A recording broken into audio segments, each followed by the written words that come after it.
चलिए सभी का स्वागत है आज के इस थेरेपेटिक योगा सेशन की इस व्याख्यान माला में। मैं ये उम्मीद करके चलता हूँ कि आप लोगों को सब कुछ समझ में आ रहा होगा। नहीं आ रहा होगा तो पूछ लेना लेक्चर के एंड। ठीक है। आज हम लोग न्यूरोलॉजिकल डिसऑर्डर का दूसरा डिसऑर्डर है, वो है माइग्रेन। ठीक है। अच्छा, कोई बता सकता है माइग्रेन क्या होता है? हेडेक में और माइग्रेन में क्या अंतर है? सर इसको आधा सीसी भी बोलते हैं ना माइग्रेन को। सर ये कोई चीज से आध होता है। कपारी। ऑक्सीजन लेवल जब थोड़ा कम होने लगता है, स्टमक में पित्त बढ़ जाता है, तब माइग्रेन के इश्यूज होते हैं सर। सर इसमें एक आधे सिर में दर्द होता है ना, आधा सीसी का भी बोलते हैं ना दर्द इस। यस, अध कपारी, इसको हिंदी में कहते हैं अध कपारी। हाँ जी। ठीक है, इसलिए इसका नाम पड़ा है अध कपारी। सर ये किसी किसी चीज से ट्रिगर माइग्रेन भी भी होता है। किसी भी चीज से ट्रिगर हो सकता है। हाँ वो वही। माइग्रेन मैं बता रहा हूँ। स्क्रीन प्रेजेंट हो रहा है, वो बता देना। यस भैया। एपिलेप्सी हमने देखा था, इसके बाद आज हम लोग माइग्रेन देखेंगे। आगे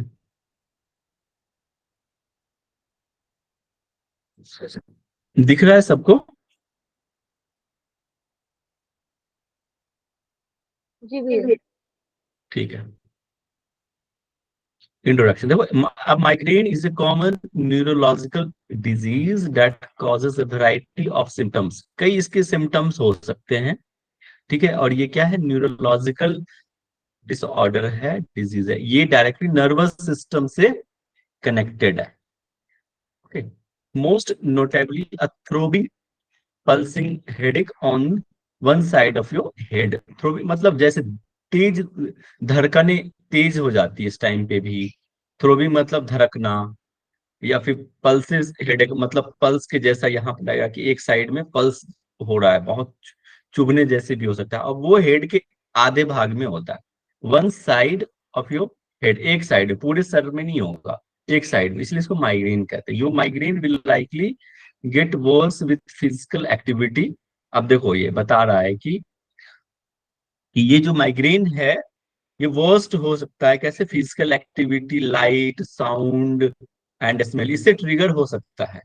अब फिजिकल एक्टिविटी आप सोच रहे हो सर, फिजिकल एक्टिविटी तो अच्छी बात है, लेकिन डिपेंड करता है। अगर आप एग्रेसिव फिजिकल एक्टिविटी कर रहे हैं देन डेफिनेटली आपको इस तरह की समस्या आ सकती है। अगर किसी को इस तरह के सिम्टम्स है, माइग्रेन है, तो वो ट्रिगर हो सकता है। लाइट की वजह से भी होता है, बहुत एक चुभने जैसे लाइट रहती है, उसके वजह से भी माइग्रेन हो सकता है। ठीक है। साउंड्स के वजह से भी, अब बहुत शोर शराबे हो रहा है तो उस वक्त भी वो बहुत लोगों को सूट नहीं करता है, साउंड बहुत तेज। स्मेल्स की वजह से भी, जिसको कुछ किसी अत्र के साउंड स्मेल अच्छा नहीं लगता, या परफ्यूम का हो, या इस तरह से भी माइग्रेन हो सकता है, सर दर्द पकड़ सकता है। एक बार बचपन में एक लिखने वाला पेन आया था, उसमें ना बहुत सुगंध रहती थी। तो कहते थे कि यार वो सूंघो, मतलब तो कई बार वो हेडेक हो जाता था। आप बचपन में आपने देखा होगा कि इस तरह का पेन मार्केट में बहुत चला हुआ था। लिखने पे ना स्मेल निकलता था उसके अंदर से, और वो हेडेक हो जाता था उसकी वजह से।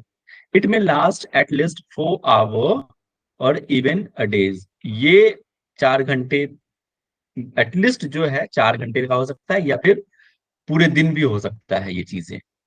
अबाउट 12% ऑफ अमेरिकन, ये एक सर्वे है कि 12% अमेरिकन जो है दिस जेनेटिक, ये इससे ग्रसित है। 12% अमेरिकन जो है इस माइग्रेन के डिसऑर्डर से क्या है? ग्रसित है।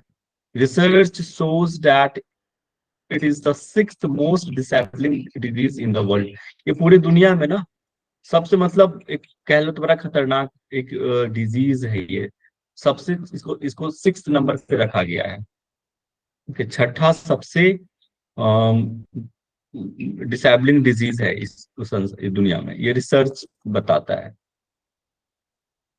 सिम्टम्स ऑफ माइग्रेन क्या होता है, सिम्टम्स क्या क्या लक्षण आपको दिखाई देगा। एक तो sensitivity of light, noise, odour, smell, वही चीज अभी हमने अब ऊपर इसको देखा था कि लाइट की वजह से साउंड और स्मेल, वही।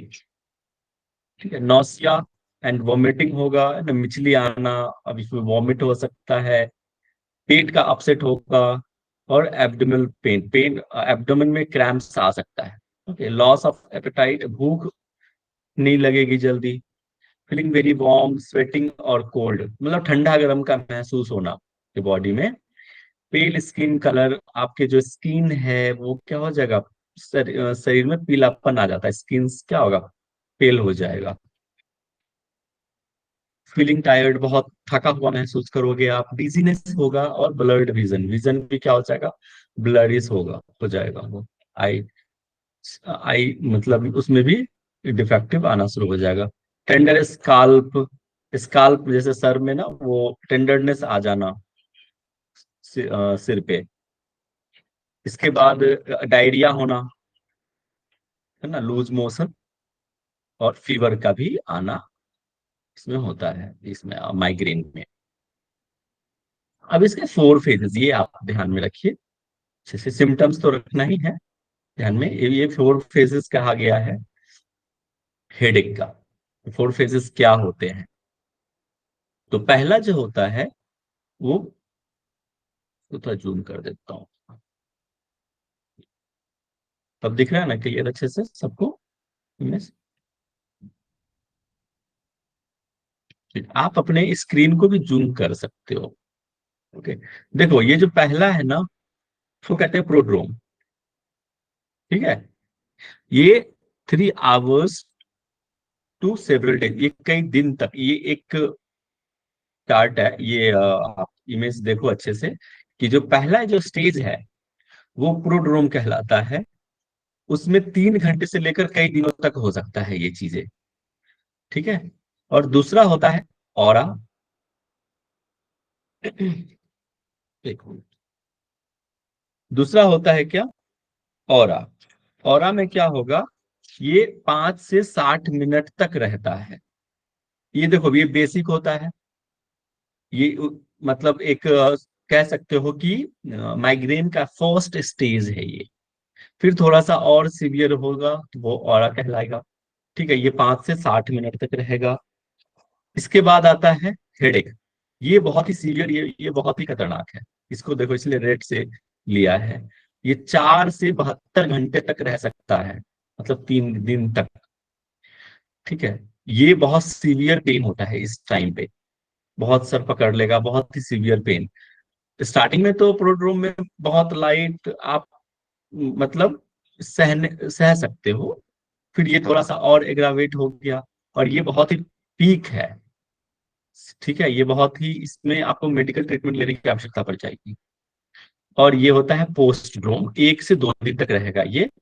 ठीक है, इसमें माइग्रेन हैंगओवर रहता है इस टाइम पे, जैसे कि कोई शराब दारू पी लेता है तो कैसे वो थोड़े दिन, एक 24 घंटे तक हैंगओवर, वैसे ही ये कंडीशन होती है, पोस्ट ड्रोम में हैंगओवर रहेगा। ठीक है,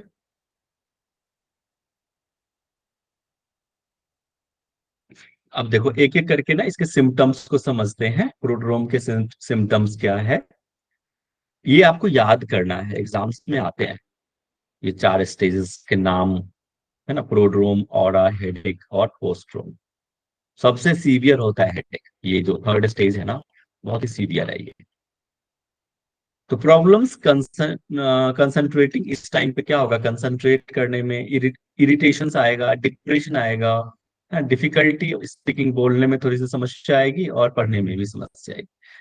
ट्रबल स्लीपिंग, सोने में समस्या, यॉर्निंग, है ना, मतलब उबासी आना, और नौसिया, जी मिचलाना, पैटिक्स होगा, थकान जैसी, और sensitivity to light and sound, उससे भी आपको इरिटेशन होगा लाइट से और साउंड से।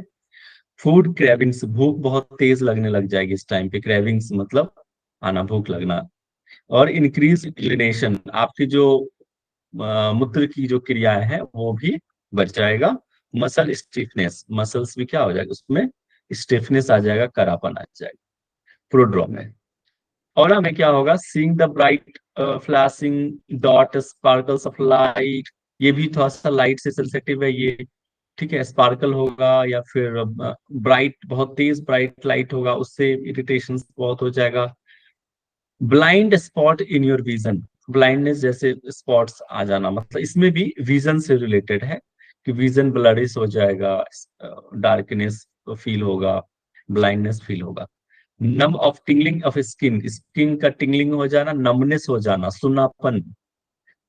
स्पीच चेंजेस, बोलने में लड़खड़ाहट या फिर चेंज हो जाना, आवाज में चेंजेस, भारीपन होना, इस तरह के चेंजेस आना।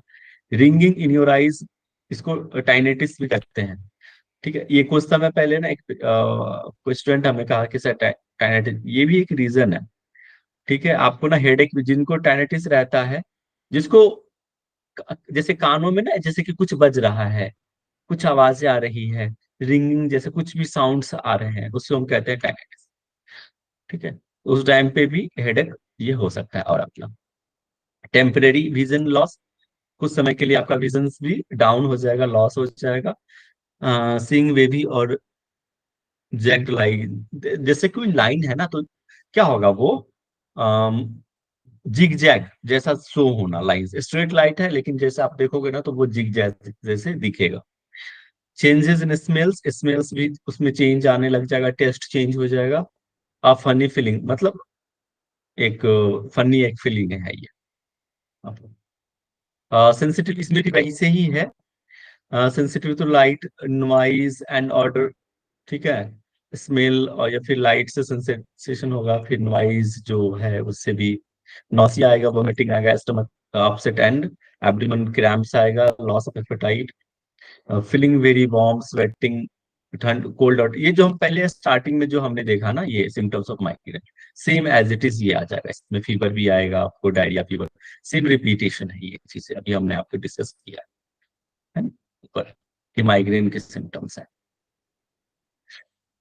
अब आता है इसमें पोस्ट्रोम में। पोस्ट्रोम में क्या है, ये हैंगओवर का होता है, माइग्रेन हैंगओवर।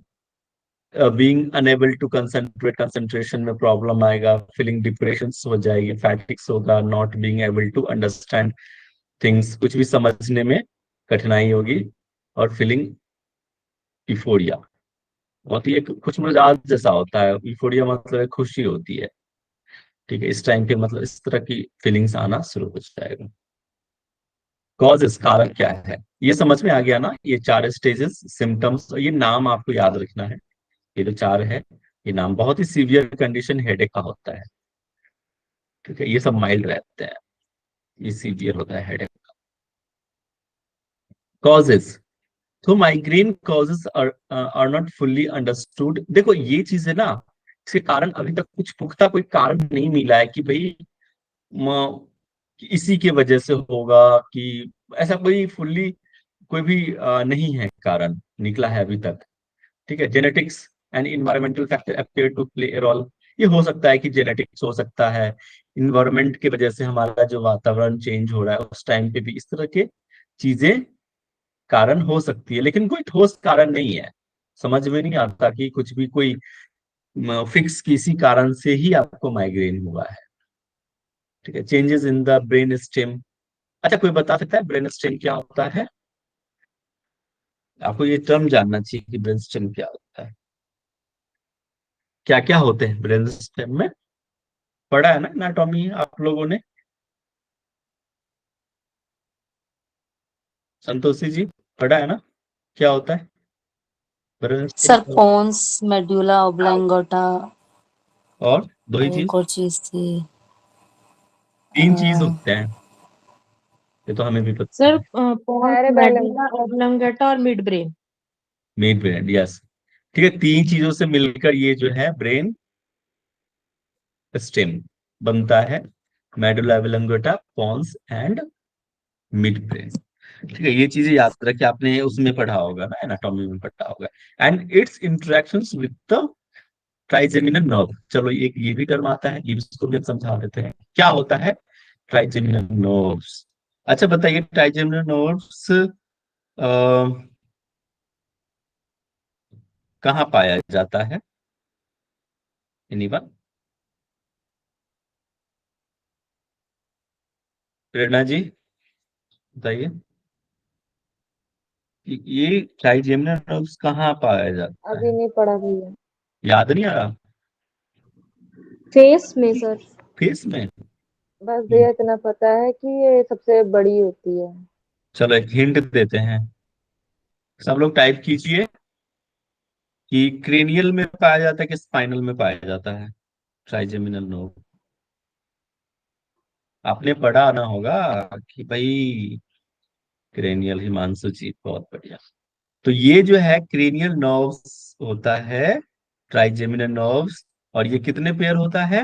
12 पेयर, है ना, याद रखना। ठीक है, स्पाइनल नहीं होता। स्पाइनल में कितने पेयर होते हैं?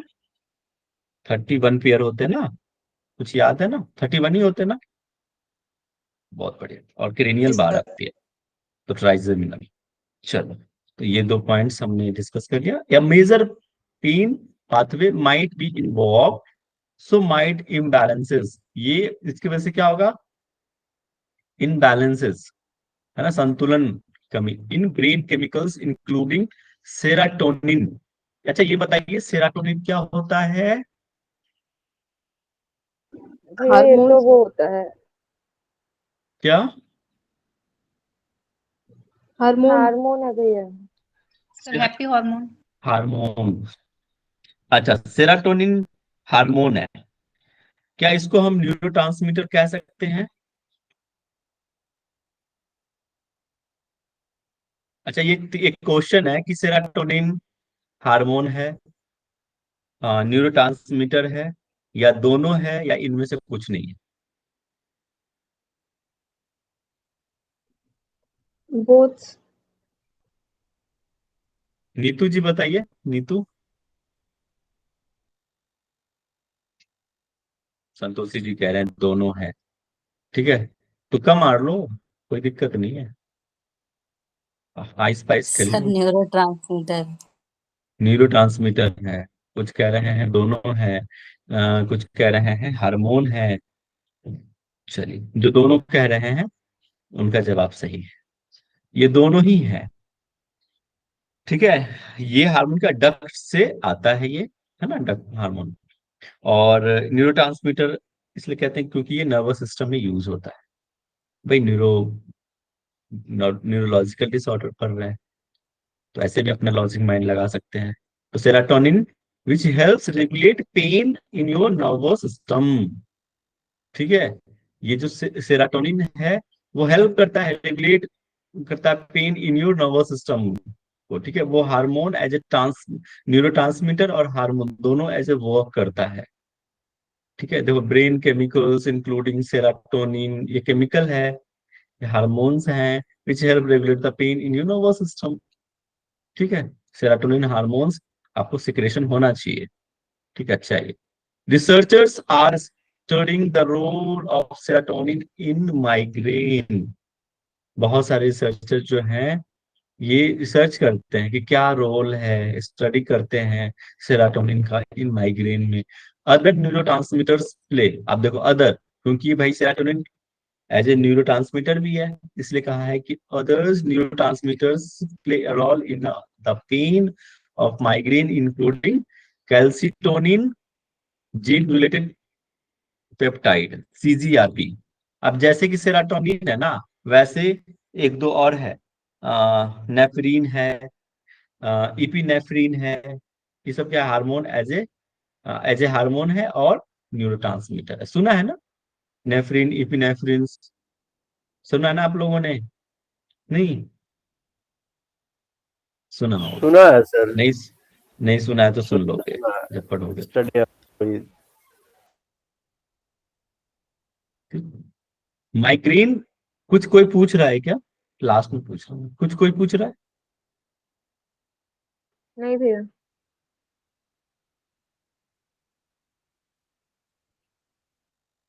उसका भी वही यूज है ना, सेराटोनिन है वैसे ही नेफ्रिन और इपिनेफ्रिन है, उनका भी वही यूज। कैल्सिटोनिन है। ठीक है, Migraine triggers hormonal changes in women, brings stress, sensory stimuli, sleep change, medication and food.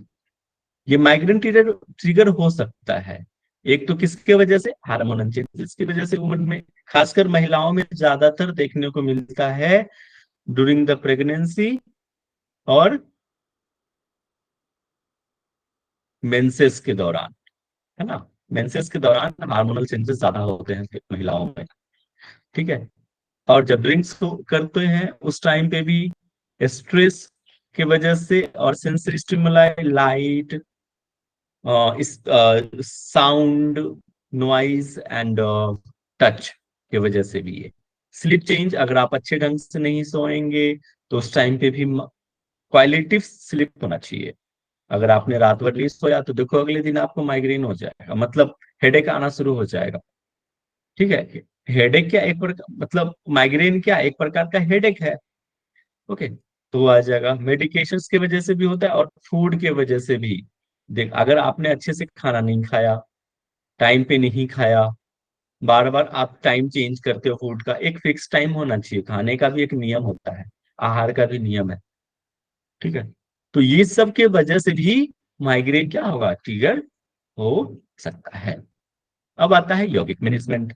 यौगिक मैनेजमेंट में सटकर्म, जिसमें हम नेति कर सकते हैं, कुंडल कर सकते हैं, संघ प्रक्षालन। संघ प्रक्षालन में आप जानते होंगे, या फिर लघु संघ प्रक्षालन। लघु ठीक है, सिंपल है।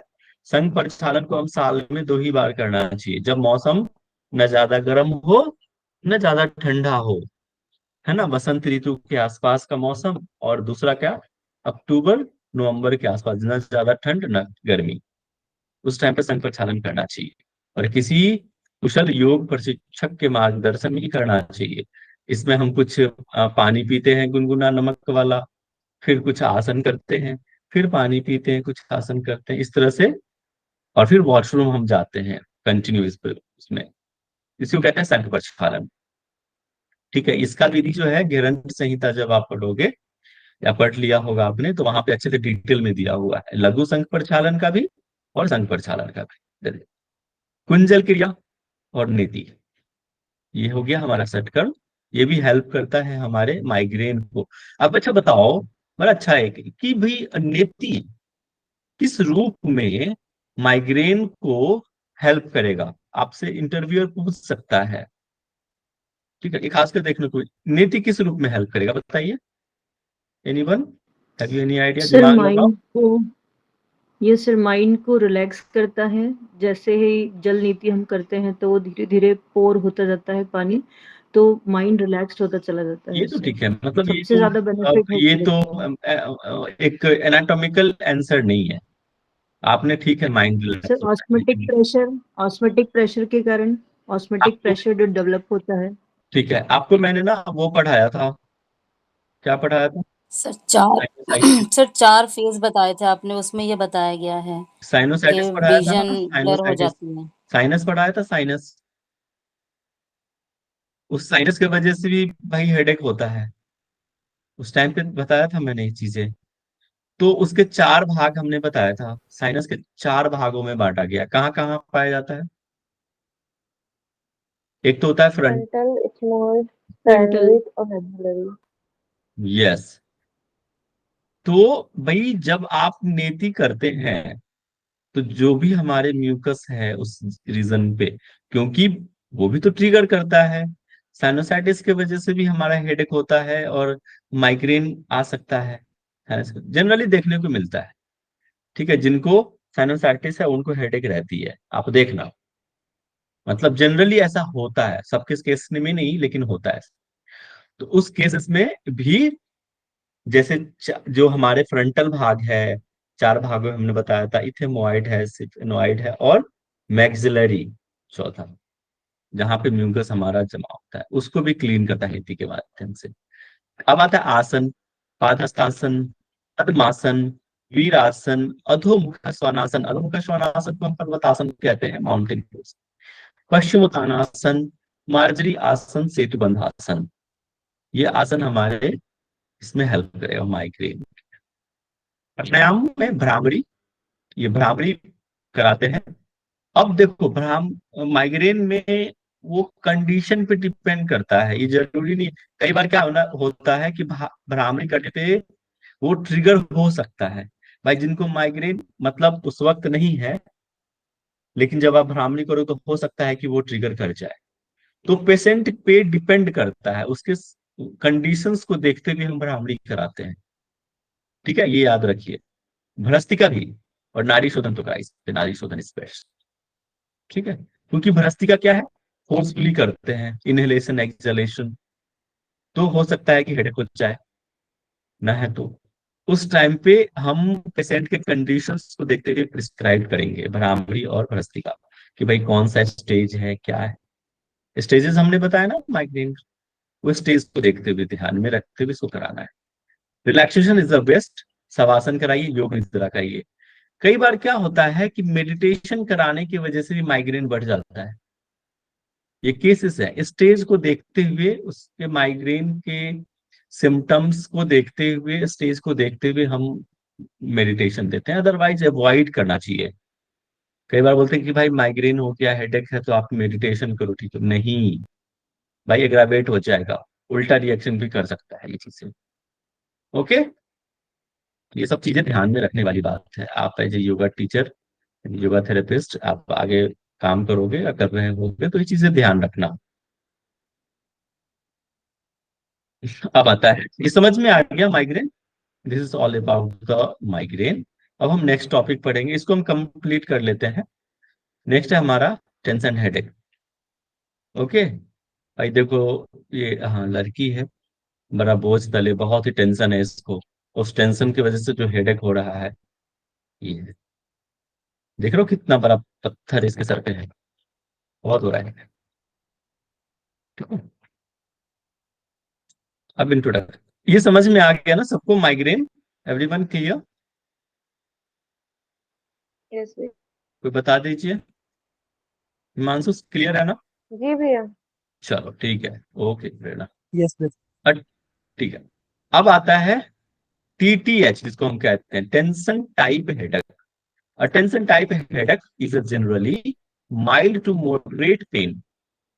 माइल्ड से मॉडरेट, सीवियर नहीं होता ये, माइल्ड से मॉडरेट पेन होता है। That's often described as feeling like a tight band around the head. जैसे किसी ने कोई एक बैंड जो है बांध दिया हो सर के पास एकदम टाइट। ठीक है, तो उसके वजह से थोड़ा सा माइल्ड ऐसा लगेगा कि कुछ बंधा हुआ है हमारे सर के पास, हेड के पास, है ना। Tension type headache is the most common type of headache. ये जनरली पता नहीं इतने शौक क्यों है भाई, इतने गाड़ियों की पटपट की आवाज।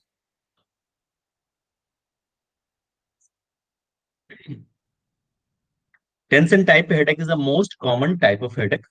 बहुत बहुत कॉमन है ये चीजें, बहुत जनरली देखने को मिलता है। कई बार हम, आप ये वर्क की वजह से हो सकता है, स्ट्रेस जैसे लो लगे, वर्क जैसे बढ़ गया आपके ऑफिस में, बढ़ गया तो जनरली इस तरह की फीलिंग आती है, इस तरह के टेंशन होता है। देखो, डल हो जाना, एक head pen, sensation of tightness or pressure across the forehead और on the sides and back of the head, the sides में या फिर पीछे, सर के पीछे हेडेक हो सकता है। टेंडरनेस इन द स्काल्प होगा, जस्ट इससे पहले भी हमने देखा था ये points. Neck and shoulder muscles, उसमें टेंडरनेस आ सकता है, खिंचाव या फिर इस तरह की चीजें नेक में, गर्दन में, ये होता है। ऑफिस में, खास ऑफिस बॉय को खासकर जनरली जो काम करते हैं, तो इस तरह की चीजें देखने को मिलती है। TTH tension type headache are divided into two main categories, एक तो एपिसोडिक होता है, एक क्रॉनिक होता है। एपिसोडिक में जैसे कि टाइम टू टाइम आपको आ सकता है, इसको कह सकते हो आप, क्या एक टर्म आता है कि आप अभी हुआ, हो सकता है कि एक दो दिन बाद फिर आ जाए। ठीक है, एक दो दिन बाद फिर से आ जाए, इस तरह से होता है। ठीक हो जाएगा, फिर आ सकता है, ठीक हो जाएगा। क्रॉनिक है जो बहुत पुराना, लंबे टाइम तक से हुआ है वो। ठीक है, वो एपिसोडिक टाइप ऑफ हेडेक को समझ लेते हैं क्या होता है। एपिसोडिक टाइप ऑफ हेडेक जो है can last from 30 minutes to a week. ये 30 मिनट से लेकर वीक तक जा सकता है। अब ऐसा नहीं कि लगातार वीक रहे, नहीं, ये बीच में ब्रेक होके रिकरिंग रिकरिंग वर्ड्स आता है ना, एक ही अभी हुआ फिर दोबारा भी आ सकता है, फिर कुछ आज नहीं हुआ परसों भी आ सकता है, ये एक हफ्ते तक चलेगा। Frequent episodic tension type headache occur less than 15 days और ए मंथ, ये मतलब 15 दिन से ज्यादा नहीं जाएगा, max to max less than 15 days, और फिर month for at least 3 month frequent episodic tension type headache में बिकम क्रॉनिक। अब देखो वही चीजें हैं, अगर लगातार 15 दिन से कम है, फिर वो धीरे धीरे मंथ हो गया, देखो वीक है, चलो ठीक है एपिसोडिक है, 15 दिन तक गया, लेकिन 15 दिन से जैसे ही मंथ हो गया, फिर 3 महीने चला गया, तो वो एपिसोडिक कन्वर्ट हो जाएगा किसमें, क्रॉनिक में, क्रॉनिक डिजीज कहलाएगा वो फिर, क्योंकि वो क्या हो गया, अब फ्रीक्वेंटली एपिसोडिक जो था वो अब फ्रीक्वेंटली हो रहा है, अब वो लगातार जा रहा है, 15 दिन गया, फिर महीने गया, फिर 3 महीने, इस तरह से हो गया, तो वो फिर क्या कहलाएगा, क्रॉनिक कहलाएगा। क्रॉनिक में क्या है, दिस टाइप ऑफ टेंशन जो है हेडेक लास्ट आवर्स और मे बी कंटिन्यूअस, घंटों रह सकता है और लगातार रह सकता है, ये कंटिन्यू रहेगा। ये क्या है, एपिसोडिक में डिसकंटिन्यू वे में रहेगा, अभी है ठीक हो जाएगा, फिर कुछ समय बाद आएगा फिर ठीक हो, ये क्या है, रेगुलर रहेगा, कंटिन्यू रहेगा, घंटों रहेगा, या फिर कंटिन्यू रहेगा headache, chronic type. If your headache occur 15 और मोर डेज अ मंथ, 15 दिन से अगर ज्यादा हो गया, at least 3 month, then it will considered chronic tension type headache. Got it, got it, ये दोनों में डिफरेंस क्या है एपिसोडिक और क्रॉनिक में, ठीक है, ये ध्यान रखिएगा। अब आते हैं कॉजेस पे। The causes of tension type headache are unknown, इसका भी कोई नोन रीजन नहीं है कि भाई इसके वजह से हुआ है। Expert use to think tension type headache stemmed from muscle contraction in the face. देखो क्या होता है कि कुछ एक्सपर्ट का मानना है, वो सोचते हैं कि आपके फेस मसल्स का कॉन्ट्रैक्शन या फिर नेक एंड स्काल्प की वजह से ये हो सकता है, perhaps as a result of heightened emotions, emotions का हाई होना, इमोशंस है मतलब हैवी इमोशंस हो जाना, हाई बढ़ जाना, है ना, चाहे जैसे कोई भी इमोशंस हो, गुस्सा होना, ठीक है, किसी भी तरह का इमोशंस, सैडनेस होना, इस तरह के इमोशंस की वजह से भी टीटीएच हो सकता है। टेंशन ऑफ स्ट्रेस, स्ट्रेस की वजह से, बट रिसर्च सजेस्ट दैट कि muscle contraction is not a cause, लेकिन कुछ रिसर्च कहते हैं, देखो ये एक्सपर्ट का मानना है कि मसल कॉन्ट्रैक्शन की वजह से हो सकता है, लेकिन रिसर्च इस चीजों को नहीं मानता, इसका कोई कॉज नहीं मिला है, ठीक है। Triggers, stress is the most commonly reported triggers for tension type, ये मेन क्या है, स्ट्रेस याद रखिएगा, स्ट्रेस के वजह से ही, भाई स्ट्रेस तो भाई सारे ही कारणों का जड़ है,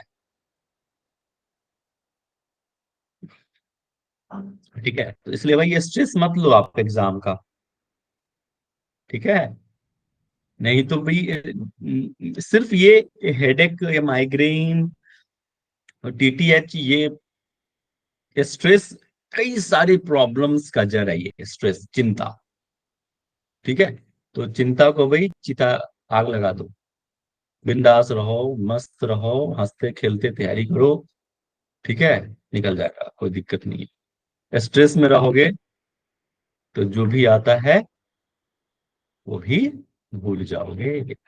यौगिक मैनेजमेंट देखिए, सटकर्मा, जल नीति कीजिए, सूत्र नीति कीजिए, सूत्र नीति तो नहीं, अगर टफ लगता है तो रबड़ नीति कर लीजिए, कपाल भाती, बहुत आराम से धीरे धीरे, आसन में ताड़ासन, तिर्यक ताड़ासन, कुछ ऐसे ही, इसमें ज्यादा हमने ऐड नहीं करा है, सूक्ष्म व्यायाम कर सकते हो, ये सब चीजें, है ना, बाकी पवन मुक्तासन जो सीरीज है वो भी अच्छा है, प्राणायाम कीजिए, ऑल्सो गुड, नाड़ी शोधन, ये चीजें, जो बहुत सारी चीज मैंने ऐड नहीं कर पाया, ठीक है, रिलैक्सेशन पोज कीजिए, ऑल्सो गुड, है ना, शवासन, ठीक है, तो ये हमारा था टीटीएच, तो क्लियर है। ठीक है, कौन बताएगा? नीतू जी, नीतू जी, टीटीएच का फुल फॉर्म बताइए।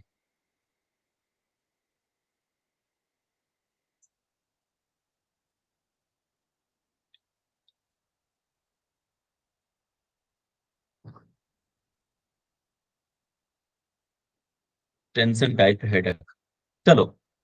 अच्छा, कोई बता सकता है स्ट्रेस, डिप्रेशन और एंजाइटी में क्या डिफरेंस है? Anyone? Sir stress. Anxiety sir hmm. Anxiety के अंदर हमें बहुत सारे थॉट्स आते हैं, मतलब जल्दी जल्दी थॉट्स आते हैं, दिमाग ऐसे बहुत फास्ट फास्ट होता है। और डिप्रेशन के अंदर इंसान के जो इमोशंस हैं वो बहुत स्लो चले जाते हैं, वो एक ही इमोशन के अंदर ज़्यादा इन डेप्थ जाता रहता है, मतलब पास्ट ज़्यादा देखता है। और स्ट्रेस तो सर नॉर्मली कोई भी जैसे एग्जाम है तो उससे रिलेटेड हो सकता है, या कोई वर्क प्लेस से रिलेटेड हो सकता है। चलो ठीक है, आपको ना बड़ा सिंपल चीजें बता रहा हूँ, बड़ा आपको याद रहेगा, जीवन भर याद रहेगा, समझना। जो ये स्ट्रेस जो होता है ना, स्ट्रेस जैसे आपने बहुत अच्छा कहा कि एग्जाम, तो एग्जाम क्या हो रहा है आपके प्रेजेंट में है, तो हम नींद नहीं आती, स्ट्रेस ले रहे हैं, वो क्या है, प्रेजेंट कंडीशंस की वजह से स्ट्रेस होता है। समझ गया? प्रेजेंट कंडीशंस की वजह से स्ट्रेस होता है। अब आता है डिप्रेशन। डिप्रेशन क्या होता है कि पास्ट में कुछ ऐसी घटना घट गई, तो वो क्या है, due to past, past reason से डिप्रेशन होता है। ठीक है, कुछ सोचने में हम पीछे कुछ गलती कर दिया हमने, कुछ ऐसा घटना घट गई, तो उस चीजों को लेकर हम डिप्रेस हो जाते हैं कि अरे ऐसा हुआ हमारे साथ। तो पास्ट कंडीशंस की वजह से डिप्रेशन होता है। 2 पॉइंट समझ गया? अब आता है एंजाइटी। अब हमने एग्जाम दिया, अब आगे भाई रिजल्ट कैसा होगा, समझ नहीं आ रहा है, कुछ नहीं दम समझ आता है, मतलब बहुत एंजाइटी होने लग जाती है कि फ्यूचर को लेकर, भविष्य को लेकर चिंताएं होना, वो क्या है, एंजाइटी होना। आगे क्या होगा, नौकरी लगेगी कि नहीं लगेगी, है ना? तो वो हम फ्यूचर को लेकर कंडीशंस में एंजाइटी होती है। क्लियर हुआ चीजें? जी जी। Depression, anxiety and stress. ठीक है, चलो आप लोग पढ़ के आना अच्छे से। मैं कल तीनों पूछूंगा। एक तो रिस्पिरेटरी डिसऑर्डर भी अच्छे से पढ़ के आना, इसके बाद कार्डियोवास्कुलर डिजीज पढ़ के आना, और थर्ड हमने कंप्लीट किया कौन सा, न्यूरोलॉजिकल डिसऑर्डर। ओके, नेक्स्ट जो है हम साइकेटिक डिसऑर्डर कर लेंगे साथ में ही, क्योंकि बहुत रिलेटेड है। न्यूरोलॉजिकल और साइकेट्रिक डिसऑर्डर जो है बहुत एक दूसरे से रिलेटेड है, तो कल जो है हम साइकेट्रिक डिसऑर्डर करेंगे। ओके, तो ओके बाकी भैया। पढ़ के आना। पहले मैं पूछूंगा, फिर हम आगे बढ़ेंगे। सर सर इस ओके। सब्जेक्ट सर इस सब्जेक्ट सर इस सब्जेक्ट के अंदर